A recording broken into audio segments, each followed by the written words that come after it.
নমস্কার, কেমন আছেন সবাই? দীপান্বিতার একটি নতুন ব্লগে আপনাদের স্বাগত জানাই। হ্যাঁ সরি, ব্লগটা আপলোড করতে একটু দেরি হয়ে গেল, কারণ কি একটু কাজের চাপ ছিল। সকাল সকাল উঠে একটুখানি খেলাম অ্যাফ্রেশ পাউডার। এরপর মা আমাকে করে দিল একটুখানি আতপ চালের সিদ্ধ ভাত, যেটা না খেয়ে গেলে কিন্তু উল্টোপাল্টা খেয়ে গেলে আমার খুব কষ্ট হয় আর কি।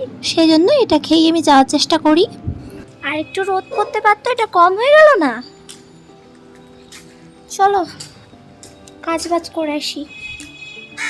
হাঁটি হাঁটি পা পা করতে করতে যাচ্ছি। গাড়ি ভাড়ি নেই না গাইস আজকাল। না, গাড়িটা আসলে নেইনি, তার কারণ রাকেশদা আমার পাড়াতেই কিন্তু মিট করবে বলেছিল, আর সেখান থেকে আমি তার বাইকে উঠে পড়বো।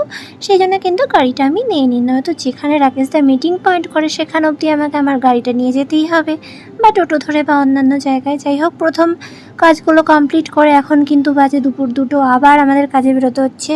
মাঝখানে আমি বাড়ি গিয়ে একটু স্নান খাওয়া দাওয়া করে ড্রেসটা চেঞ্জ করে নিয়েছিলাম। প্রথম জামাটা প্রচণ্ড পরিমাণে ঘামে ভিজে গিয়েছিল। যাই হোক, শ্রীরামপুর চলে আসলাম এবং লোকেশনে এসে আমাদের মিটিং যেখানে হচ্ছিল সেখানে মিটিংটা করে নিলাম, এবং তার সঙ্গে আমাদের খবর ছিল এবং ভিজুয়াল ছিল, বিভিন্ন রকম কাজ ছিল।